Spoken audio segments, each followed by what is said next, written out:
Hello दोस्तों, कैसे आप सभी लोग। आशा करता हूँ अच्छे होंगे। धर्म स्टडी आईक्यू क्लास पर आपका स्वागत है। अगर चैनल को लाइक सब्सक्राइब नहीं किया प्लीज़ लाइक सब्सक्राइब कर दिए और अधिक से अधिक शेयर कर दीजिए। तो दोस्तों, जो आई दृष्टि मैगजीन के ऑब्जेक्टिव रूप में सीरीज चल रही थी, उसको हमने जो राष्ट्रीय प्रदर्शन है वो कंप्लीट करा दिया। अब उसको वहीं पर रोक देंगे। अब जो हम पॉलिटी करा रहे थे, पॉलिटी में जो हमने शुरुआत की थी उसको हम आगे बढ़ाएंगे। तो पॉलिटी में हमने क्या क्या बता दिया था। पॉलिटी में आपको बता दिया था, प्रस्तावना के बारे में बताया था कि न्याय कितने प्रकार का है, स्वतंत्रता कितने प्रकार की है, समता या समानता कितने प्रकार की है, ये बता दिया था। इसके बाद हमने आपको बताया था कि जो प्रस्तावना है वो कहाँ से ली गई और इसकी भाषा कहाँ से ली गई, ये बताया था हमने आपको।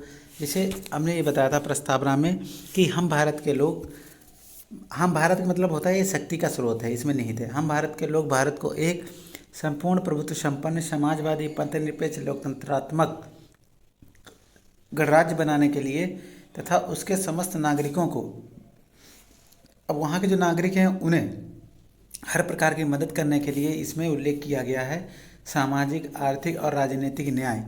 3 प्रकार के न्याय का उल्लेख किया गया है। विचार, अभिव्यक्ति, विश्वास, धर्म और उपासना की स्वतंत्रता, 5 प्रकार की स्वतंत्रता का उल्लेख किया गया है। प्रतिष्ठा और अवसर की समता या समानता, तो 2 प्रकार की समता या समानता का उल्लेख किया गया। ठीक।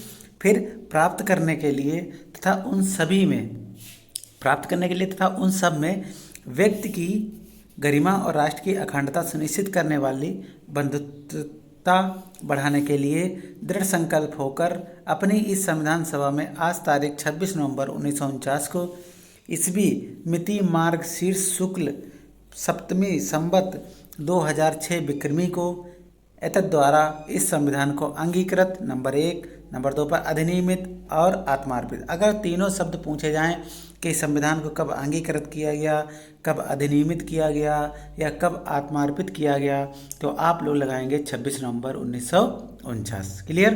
तो हमने बता दिया कि न्याय कितने प्रकार का है, सामाजिक, आर्थिक और राजनीतिक न्याय 3 प्रकार का। और पहली बार जब प्रस्तावना में संशोधन हुआ था तो उसमें 42वें संविधान संशोधन 1976 के आधार पर 3 शब्द जोड़े गए थे, समाजवादी, पंथनिरपेक्ष और लोकतंत्रात्मक। फिर बात करते हैं विचार, अभिव्यक्ति, विश्वास, धर्म और उपासना की स्वतंत्रता, 5 प्रकार की स्वतंत्रता है। और समता या समानता 2 प्रकार की है, प्रतिष्ठा या अवसर की समानता। क्लियर। फिर हमने बताया था कि संविधान के जो भारतीय प्रस्तावना है, जो संविधान में प्रस्तावना है वह अमेरिका के संविधान से ग्रहण की गई। कहाँ से? अमेरिका के संविधान से ग्रहण की गई, याद रखना। लेकिन इसकी भाषा जो है, देखो अमेरिका के संविधान से ग्रहण की गई, लेकिन इसकी जो भाषा है वो ऑस्ट्रेलिया से प्रभावित है, या भाषा पर ऑस्ट्रेलिया का प्रभाव दिखता है। ठीक, ये हो गया। फिर बात करेंगे उद्देशिका का प्रस्ताव सर्वप्रथम किसने कब प्रस्तुत किया है, तो याद रखना उद्देशिका का प्रस्ताव संविधान में पंडित नेहरू द्वारा संविधान की 3री बैठक हुई थी। अब कब? 9 नवंबर, 11 नवंबर और 13 दिसंबर, 3 संविधान की बैठकें हुई थी। तो जो 3री बैठक थी 13 दिसंबर 1946 को, इसमें उद्देशिका का प्रस्ताव प्रस्तुत किया गया था। ठीक, उद्देशिका का प्रस्ताव संविधान में प्रस्तुत किया गया था या रखा गया था। फिर संविधान सभा द्वारा इसको, देखो रखा कब गया, 13 दिसंबर 1946 को। कब रखा गया? 13 दिसंबर 1946 को। लेकिन संविधान सभा द्वारा इसको 26 जनवरी 1947 को स्वीकार किया गया। ठीक, याद रखना। तो 13 दिसंबर 1946 को उद्देशिका का प्रस्ताव रखा गया 3री बैठक में संविधान सभा द्वारा, इसको 26 जनवरी 1947 को स्वीकार किया गया। इसी दिन, ये इम्पोर्टेंट प्रश्न है, मोहनलाल सक्सेना ने उर्दू में इसका अनुवाद भी किया। ठीक, उद्देशिका का अनुवाद किसमें किया? उर्दू में किसने? मोहनलाल सक्सेना ने। क्लियर। फिर इसके बाद हमने बताया था कि प्रभुत्व संपन्न का मतलब होता है कि भारत अपने आंतरिक एवं बाह्य मामलों के संचालन में पूर्णतः स्वतंत्र है। ये हो गया आपका प्रभुत्व संपन्न की बात। भारत किसी विदेशी सत्ता के दबाव के अधीन काम नहीं करता, ये हो गया था। ये बता ही दिया था आपको। समाजवाद का से बताया था, समाजवाद का मतलब है उत्पादन के साधनों पर, उत्पादन के साधनों पर राज्य के नियंत्रण से है। समाजवाद मतलब उत्पादन के साधनों पर राज्य के नियंत्रण से है समाजवाद का से। ठीक। फिर बताया था, देखिए हम लोग अगर बात करें, इससे पहले एक प्रश्न पूछा जा सकता है, जब राज्य स्वतंत्र हों किंतु औपचारिक सत्ता विदेशी हो तो उसे डोमिनियन कहेंगे या अधिराज्य कहेंगे। तो यह चला था 15 अगस्त 1947 से लेकर 26 जनवरी 1950 तक। अगर पूछा जाए तो किसका काल था? डोमिनियन था भारत या अधिराज्य था? प्रभुत्व संपन्न कब बना? 26 जनवरी 1950 के बाद। ठीक, जब राज्य किसी शासन से पूर्णतः मुक्त हो जाए। क्लियर? समाजवाद आपको बता दिया। फिर नोट करके एक इसमें हमने ये बताया था, सर्वप्रथम स्वतंत्र भारत की पहली औद्योगिक नीति। अब स्वतंत्र भारत की पूछी जा रही, तो हम लोग आज़ाद हुए 15 अगस्त 1947 को। 15 अगस्त 1947 को जब आज़ाद हुए, 15 अगस्त 1947 को जब आज़ाद हुए, तब क्या था? यह स्वतंत्र भारत की पहली औद्योगिक नीति कब हुई? 1948 में। भारत ने आधिकारिक तौर पर अर्थव्यवस्था में मिश्रित मॉडल को अपनाया। मिश्रित मॉडल मतलब देखिए, पूंजीवादी अर्थव्यवस्था, और ये पूंजीवादी, मिश्रित, और एक बताइए कौन सी होती है? 3 प्रकार की जो थी वो व्यवस्थाएं हम लोगों ने अपनाई, मिश्रित अर्थव्यवस्था अपनाई। ठीक, फिर ये आगे बताया था आपको कि पंथ निरपेक्ष सेकुलर क्या होता है, तो इसको हमने कहा था पंथ निरपेक्ष और लोकतंत्रात्मक और समाजवादी। यह 3 शब्द जोड़े गए थे 42वें संविधान संशोधन द्वारा। धार्मिक आधार पर राज्य का स्वरूप बताने के लिए इन शब्दों को जोड़ा गया था। अब पंथ निरपेक्ष का मतलब याद रखो खाली, और ज़्यादा नहीं पूछेगा। राज्य का अपना कोई धर्म नहीं होता है। नंबर 1, राज्य का कोई अपना धर्म नहीं होता है, याद रखना। राज्य का अपना कोई धर्म नहीं होता। ठीक, याद रखना। फिर दूसरा था कि एक ऐसा राज्य जो किसी धर्म को राज्य धर्म के तौर पर मान्यता नहीं देता। तो ये क्या हो जाएगा? उसका मतलब हो जाएगा कि पंथ निरपेक्ष। पंथ निरपेक्ष मतलब एक ऐसा राज्य जो किसी धर्म को राज्य धर्म के तौर पर मान्यता नहीं देता है। दूसरा है राज्य का अपना कोई धर्म नहीं होता है। ठीक, ये हो गया, ये बता दिया था। धर्मनिरपेक्ष, पंथ निरपेक्ष समझ गए थे। धर्मनिरपेक्ष बताया था। धर्मनिरपेक्ष का मतलब धर्मों के बीच में भेदभाव समाप्त होगा। धर्मों के बीच जो भेदभाव है उसको समाप्त करना धर्मनिरपेक्ष के अंतर्गत आएगा। लेकिन धर्म के भीतर अनेक पंथों के बीच भेदभाव संभव है। ये धर्म के बीच तो भेदभाव वो समाप्त होगा, लेकिन धर्म के भीतर जो अनेक पंथ हैं छोटे छोटे, उनके बीच भेदभाव संभव रहेगा या बना रहेगा। ठीक, धर्म के आधार पर राज्य का स्वरूप क्या होगा? तो हमने बताया कोई धर्म अपने नास्तिक भी होते हैं, कोई धार्मिक होते हैं, कोई आस्तिक होते हैं, और पंथ निरपेक्ष भी होता है। ये बता दिया था पंथ निरपेक्ष के बारे में, बता दिया। अब बात करते हैं क्या भारत, एक महत्वपूर्ण प्रश्न पूछा गया था एक बार, क्या भारत राज्य के पंथ निरपेक्ष स्वरूप को बदला जा सकता है? नहीं। अब नहीं तो क्यों? तो एक केस हुआ था SR Bombay case 1994। SR Bombay case हुआ था 1994 के बाद 9 जज इसमें थे। कितने? 9 जजों की खंडपीठ द्वारा पंथ निरपेक्ष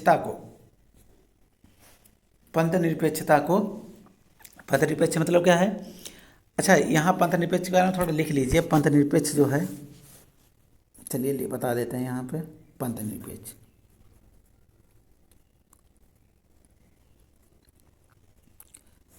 पंथ निरपेक्ष के यह शब्द ब्रजेश्वर प्रसाद ने प्रस्ताव रखा, लेकिन इसे स्वीकार नहीं किया गया। तो पंथ निरपेक्ष का अगर पूछा जाए, अनुच्छेद 25 मान लीजिए, इसमें आर्टिकल 25। ठीक, अब इसमें क्या है? यह शब्द ब्रजेश्वर प्रसाद ने, किसने? यह शब्द ब्रजेश्वर प्रसाद ने, ब्रजेश्वर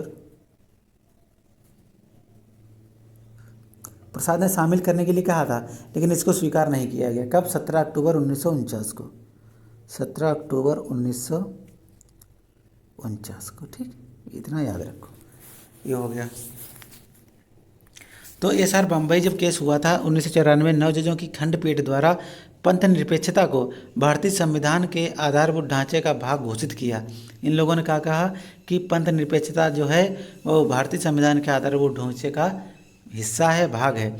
इस महत्वपूर्ण बाद में पंथ निरपेक्षता को भारतीय संविधान के आधारभूत ढांचे का हिस्सा माना गया। कब? किस केस में? तो देखो, इसको उसमें शामिल नहीं किया गया था, लेकिन SR बम्बई केस जो हुआ था 1994 में, 9 जजों की खंडपीठ ने इसको शामिल किया था। किसमें? SR बम्बई बाद में। क्लियर? फिर अगला प्रश्न, सामाजिक, आर्थिक और राजनीतिक जो न्याय, अभी हमने आपको बताया न्याय कितने प्रकार के हैं, सामाजिक, आर्थिक और राजनीतिक। न्याय। तो याद रखना यह है रूस की क्रांति। कहाँ? रूस की क्रांति। अब भैया रूस की क्रांति याद रखना कब हुई? 1917 में। हर देश में क्रांति हुई, हर देश ने अपने यहाँ की दास्ता को ख़त्म करने के लिए, स्वतंत्रता को अपनाने के लिए एक आंदोलन चलाया, जिसे क्रांति कह दो या आंदोलन कह दो, जिससे उन्हें स्वतंत्रता प्राप्त हुई। तो सामाजिक, आर्थिक और राजनीतिक न्याय जो प्रस्तावना में उल्लेख है, यह रूस की क्रांति से ग्रहण किया गया है। कहाँ से? रूस की क्रांति से। क्लियर। फिर अगर बात करें यहीं पर भारतीय संविधान में स्वतंत्रता, बंधुत्व एवं समता की अवधारणा को, स्वतंत्रता की बात करो या बंधुत्व की बात करो या समता या समानता की बात करो, यह शब्द कहाँ से लिए गए? यह फ्रांस की क्रांति से। कहाँ की? फ्रांस की क्रांति से। फ्रांस की क्रांति। देखिए रूस की क्रांति 1917 में हुई, फ्रांस की क्रांति 1789 में हुई। कब हुई? 1789 में। क्लियर, याद रखना। अच्छा, अब बात करेंगे हम लोग कि यहाँ पर अगर पूछें रूस के पीएम कौन है, ये आपका होमवर्क है, ठीक, क्योंकि अभी जल्दी बने। फ्रांस के कौन है, ये भी आपका होमवर्क है। ये दोनों क्वेश्चन आप करेंगे, इसके साथ आपको करंट भी तैयार होता चले। क्लियर। अब एक प्रश्न ये पूछा गया था एक बार, ये वही प्रश्न है जो पूछे गए थे, वही नोट से। निम्न कथनों में असत्य है। अब निम्न कथनों में असत्य क्या है ये आपको बताना है। तो नंबर 1 पर है उद्देशिका। नंबर 1 पे उद्देशिका विधायिका के विधायी शक्ति का स्रोत है। उद्देशिका जो है विधायिका के विधायी शक्ति का स्रोत है, तो आप कहेंगे नहीं, मतलब गलत। फिर ये याद कर लेना, उद्देशिका विधायिका पर किसी प्रकार का कोई प्रतिबंध आरोपित नहीं करती है। उद्देशिका जो है विधायिका पर किसी प्रकार का प्रतिबंध आरोपित नहीं करती है, बिल्कुल सही बात है। उद्देशिका, उसका अपना अलग उद्देश्य होता है, विधायिका का अलग कार्य होता है, ठीक। फिर है भारतीय संविधान की प्रस्तावना पर संयुक्त राष्ट्र मानवाधिकारों के घोषणा का प्रभाव है। भारतीय संविधान की प्रस्तावना पर संयुक्त राष्ट्र मानवाधिकारों के घोषणा का प्रभाव है, तो यह बात बिल्कुल सत्य है, ठीक है। जो प्रस्तावना है भारत की, भारतीय संविधान की जो प्रस्तावना है, उस पर संयुक्त राष्ट्र मानवाधिकार आयोग जो है उसके घोषणा का प्रभाव। उसने क्या कहा था? उसने कहा था सभी मनुष्यों को जीवन जीने के लिए समान अधिकार होने चाहिए, ठीक। अब इसमें अगला प्रश्न है उद्देशिका न्याय योग्य नहीं है। बिल्कुल सही बात है, उद्देशिका न्याय योग्य नहीं है, सत्य है, ठीक। उद्देशिका को लागू करने के लिए वाद लाया जा सकता है? नहीं, उद्देशिका को लागू करने के लिए वाद नहीं लाया जा सकता। अब उद्देशिका के बारे में बहुत बहस हुई कि ये संविधान का अंग है या नहीं है, या इसमें संशोधन हो सकता है या नहीं। तो इस पर अब चर्चा करेंगे हम लोग। जो बेरुवाड़ी संघवाद हुआ था 1960 में, ये केशवानंद भारती बनाम केरल राज्य हुआ था, इसमें उद्देशिका को लेकर बहुत बहस हुई, जिसका देखो क्या प्रभाव पड़ता है, ठीक। अब उद्देशिका की बात करें संविधान का अंग है या नहीं, तो बेरुवाड़ी संघ में इसको अंग नहीं माना गया। बेरुवाड़ी वाद जो हुआ था 1960 में, याद रखना, उद्देशिका संविधान का अंग नहीं है, या संविधान निर्माताओं के मस्तिष्क के विचारों को जानने की कुंजी है। किसमें कहा गया? बेरुवाड़ी वाद 1960 में हुआ था। अच्छा, अब केशवानंद भारती बनाम केरल राज्यवाद में क्या हुआ था? यह 29 अप्रैल 1973 को इस वाद में माननीय सर्वोच्च न्यायालय द्वारा बेरुवाड़ी के निर्णय को पलट दिया गया। इन्होंने कहा भाई उद्देशिका संविधान का अंग नहीं है, लेकिन केशवानंद भारती में ये पलट दिया गया कि इसमें माना गया उद्देशिका जो संविधान का अंग है, अभिन्न अंग है। संविधान की व्याख्या उद्देशिका में वर्णित उच्च आदर्शों के परिप्रेक्ष्य में दिया जाना चाहिए, ठीक। उद्देशिका संविधान का अभिन्न अंग है। संविधान की व्याख्या उद्देशिका में वर्णित उच्च आदर्शों के परिप्रेक्ष्य में दिया जाना चाहिए, ठीक। संविधान सभा का अंत। अच्छा, उद्देशिका को संविधान का अंग मानती थी। उद्देशिका को संविधान का अंग मानती थी कौन? संविधान सभा का जो अंत हुआ था, तब उसमें कहा गया था कि उद्देशिका संविधान का अंग है। अब एक प्रश्न ये दुविधा वाला है कि प्रस्तावना में संशोधन हो सकता है या नहीं। तो केशवानंद भारती वाद जब हुआ था, तो इन्होंने बताया था कि प्रस्तावना संविधान का अभिन्न अंग है, लेकिन बेरुवाड़ी ने इसको नहीं माना था। बेरुवाड़ी वाद जो 1960 में हुआ था, ठीक, याद रखना। फिर केशवानंद भारती वाद प्रस्तावना का संविधान का अंग है। फिर आधारभूत ढांचे का सिद्धांत भी है। इन्होंने, केशवानंद ने कहा था आधारभूत ढांचे का सिद्धांत भी है। फिर अगली बात क्या कही थी इन्होंने? संविधान के आधारभूत ढांचे को छोड़कर, मतलब संविधान का जो मूल ढांचा है उसको छोड़कर संविधान के किसी भी भाग में संशोधन किया जा सकता है। जैसे संविधान का जो मूल ढांचा है उसमें हम संशोधन नहीं कर सकते, लेकिन और किसी में संशोधन कर सकते हैं। किसमें कहा गया? केशवानंद भारती बाद, और इन्होंने इस प्रस्तावना के संविधान का अंग माना। ठीक, अब बात करते हैं प्रस्तावना में अब तक केवल कितनी बार संशोधन हुआ। ये बहुत बार पूछा गया है। कितनी बार? तो मात्र एक बार संशोधन हुआ। कितनी बार हुआ संशोधन? एक बार हुआ संशोधन। और याद रखना कब हुआ? 42वां संविधान संशोधन 1976। कब हुआ था? 42वां 1976 में। लेकिन अगर लागू शब्द पूछ ले आपसे, अगर लागू शब्द पूछ ले तो ये बता देना ये लागू हुआ था 1977 में। ठीक, 1977 में।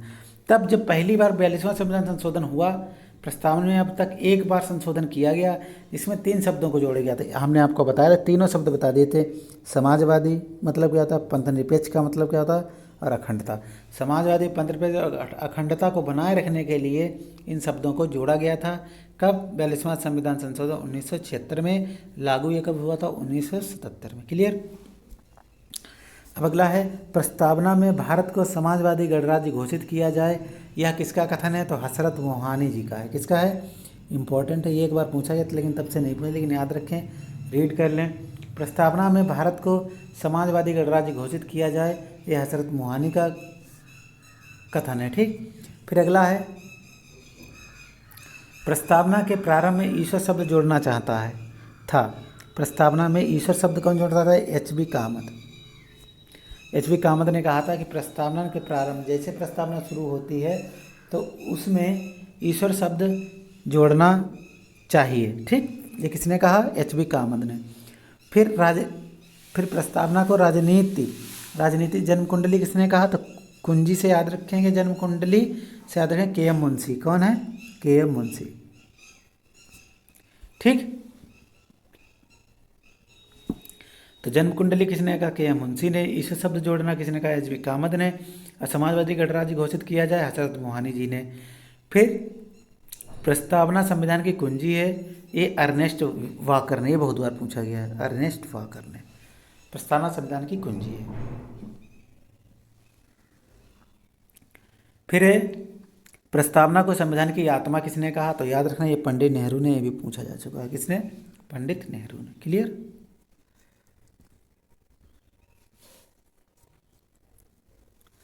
अब बात करेंगे प्रस्तावना में जनता की भावनाएं व आकांक्षाएं सूक्ष्म रूप में समाहित हैं। ठीक, प्रस्तावना में जनता की भावनाएं व आकांक्षाएं सूक्ष्म रूप से समाहित हैं। यह किस बाद में बात कही गई थी? तो गोलकनाथ राय बनाम पंजाब राज्य, गोलकनाथ राय बनाम पंजाब राज्य में यह कहा गया था। तो ये जो उद्देशिका या प्रस्तावना से संबंधित महत्वपूर्ण प्रश्न थे उन पर हमने चर्चा की। अब हम शुरू करेंगे जो संविधान के भाग हैं, कहाँ से लिए गए और कितने भाग हैं, किस भाग में क्या है, कौन सा अनुच्छेद किसके अंतर्गत आता है, इन पर हम चर्चा करेंगे। ठीक है, तो देखिए भाग एक जो है संघ और इसका राज्य क्षेत्र। भाग 1 में क्या है? संघ और इसका राज्य क्षेत्र है। अब अनुच्छेद 1 से लेकर 4 तक भाग 1 के अंतर्गत आएगा। ठीक, अब देखिए अनुच्छेद 1 में क्या है? अनुच्छेद 1 में क्या है? संघ का नाम और राज्य क्षेत्र। संघ का नाम और राज्य क्षेत्र इंपॉर्टेंट पूछे, कभी कभी स्टार्टिंग का ही पूछ लेता। ठीक, तो संघ का नाम और राज्य क्षेत्र। अनुच्छेद 1 में यूनियन ऑफ स्टेट्स शब्द को भी सम्मिलित किया गया। इसका मतलब है अर्जित क्षेत्रों भी आते हैं। तो अनुच्छेद 1 में यूनियन ऑफ स्टेट्स या अर्जित क्षेत्र भी शामिल हैं। इससे भारत का नामकरण स्पष्ट होता है। अगर भारत शब्द पूछा जाए किस अनुच्छेद में आता, तो अनुच्छेद 1 में ही भारत शब्द का उल्लेख किया गया। क्लियर। अब ये हो गया, ये इससे निर्धारित होता है, भारत का नामकरण स्पष्ट होता है, अर्जित क्षेत्र भी इसी में आते हैं, यूनियन ऑफ स्टेट भी कहते हैं, संघ का नाम और उसका राज्य क्षेत्र। अनुच्छेद 1। भाग 1 के अनुच्छेद 2 की बात करेंगे, नए राज्यों का प्रवेश। अब क्या हुआ? नए राज्यों का प्रवेश। नए राज्यों का प्रवेश करने की बात जो कही गई है वो किस में कहा गया है? अनुच्छेद 2 में। ठीक, अब नए राज्यों का वर्तमान राज्यों के क्षेत्र, सीमा या नाम में परिवर्तन। तो नए राज्यों का निर्माण हो वर्तमान राज्यों की क्षेत्र या सीमा में परिवर्तन करना हो या उनके नाम में परिवर्तन करना हो तो अनुच्छेद 3 आएगा। अनुच्छेद 2 में नए राज्यों का प्रवेश या स्थापना आएगी। और अनुच्छेद 4 की बात करते हैं तो अनुच्छेद 4 में क्या है, अनुच्छेद 2 और 3 में, अनुच्छेद 2 और 3 में जो संशोधन के अनुच्छेद 368 के अधीन संविधान संशोधन नहीं माना जाएगा। अनुच्छेद 2 में और 3 में जो संशोधन किया जाएगा उसको संविधान के अनुच्छेद 368 के अधीन संविधान संशोधन नहीं माना जाएगा। क्लियर हो गया? ठीक। लेकिन एक नोट करके बात यह है कि महबूब अली कौन थे, अभी इनके बारे में बताएंगे। महबूब अली ने यूनियन शब्द की जगह फेडरेशन शब्द का जोड़ने के लिए कहा था। महबूब अली ने कहा कि यूनियन शब्द की जगह कौन सा शब्द होना चाहिए, फेडरेशन शब्द, याद रखना। तो अब यूनियन और फेडरेशन की बात करते हैं। जैसे आर्टिकल 3 में क्या है, संसद। ये अनुच्छेद 1 में क्या, जो अनुच्छेद 3 है उसके 1 में, क्लास 1 में क्या है, संसद आता है इसमें। और 2 में राष्ट्रपति संबंधित राज्य विधानमंडल से राय लेंगे अनुच्छेद 2 के आधार पर। समझ रहे हो? इसे जो 3 और 4 हमने बताए इसको अनुच्छेद 368 के अधीन संशोधन नहीं माना जाएगा, लेकिन इसमें कुछ शर्तें हैं। 3 के क्लास फर्स्ट में क्या है, संसद द्वारा होगा। और 2 में क्या है, राष्ट्रपति संबंधित राज्य, जो संबंधित राज्य का नाम या वो सीमा परिवर्तन करेगा तो उससे राज्य विधानमंडल से राय लेगा कौन, राष्ट्रपति। क्लियर? फिर है अवधि का निर्धारण राष्ट्रपति करेंगे। अवधि का निर्धारण कौन करे, राष्ट्रपति करेंगे। ये हो गया।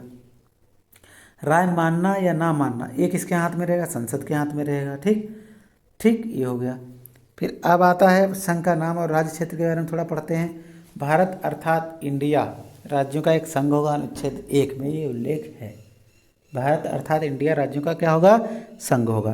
ठीक। तो यह राज्यों का संघ कहाँ से लिया गया है, फेडरेशन ऑफ स्टेट्स, तो कनाडा की तर्ज पर है। किसकी, कनाडा की तर्ज पर है। फिर भारत और इंडिया दोनों क्यों, भारत प्राचीन नाम है, पहचान से संबंधित है। उपमहाद्वीप में निवास करने वाले सभी लोगों का वर्णन करने के लिए सर्वाधिक उपयुक्त शीर्षक कौन है, भारत है। स्वतंत्रता में यह प्रतीक था कौन, भारत। तो भारत और इंडिया, तो भारत के मैंने बता दिया प्राचीन नाम है, पहचान से संबंधित है, उपमहाद्वीप में निवास करने वालों को यह सर्वाधिक उपयुक्त शीर्षक है। तीसरा, स्वतंत्रता में यह प्रतीक था कौन, भारत। अब बात करते हैं इंडिया की। किसकी बात करेंगे, इंडिया की। तो इंडिया में क्या है, इंडिया से याद रखेंगे यह आधुनिक नाम है। जैसे कोई चीज़ एंशिएंट होती है फिर वो मॉडर्न हो जाती है, उसमें कुछ अपडेट वर्जन आ जाता है।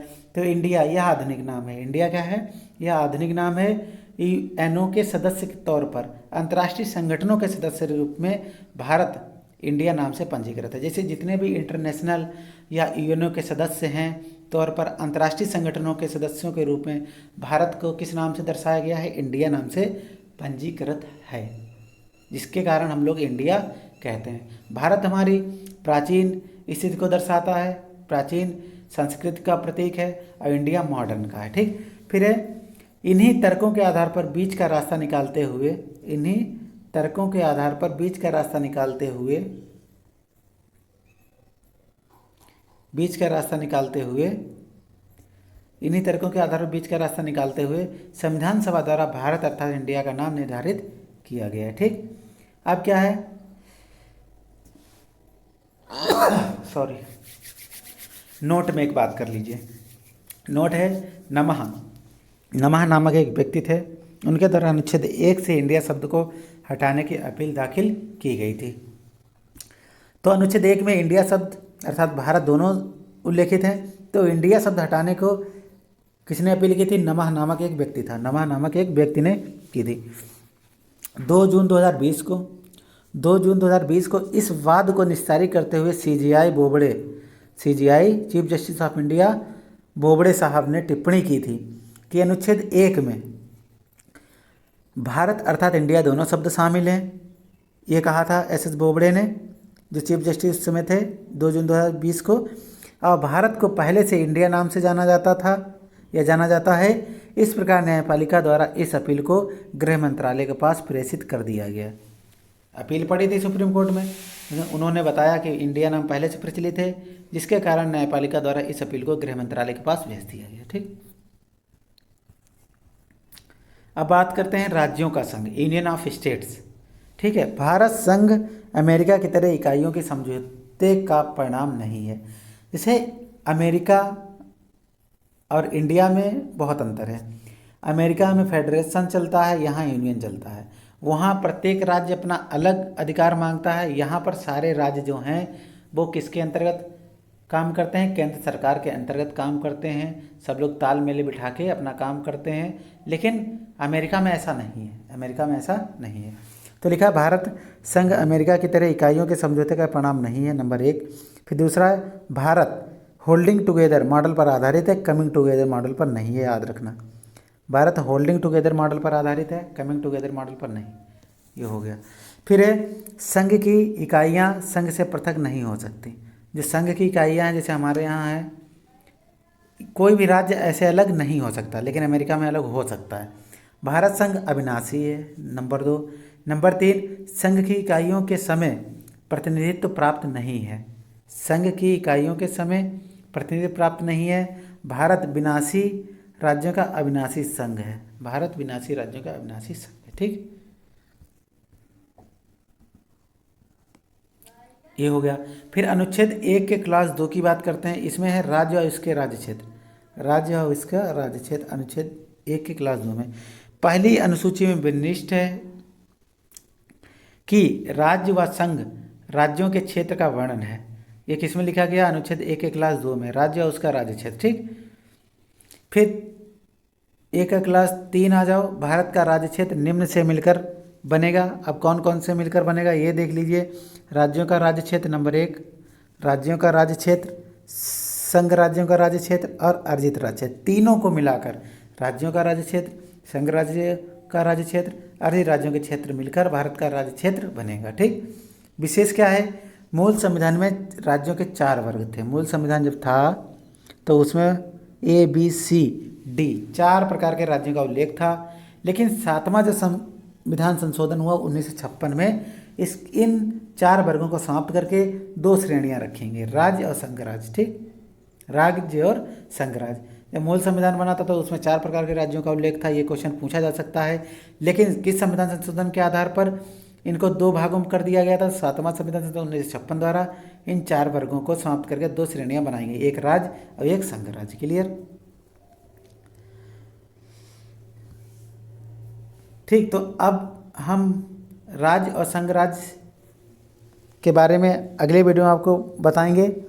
तो आज के लिए इतना ही, मिलते हैं आपको अगले वीडियो में। जब तक के लिए जय हिंद, जय भारत।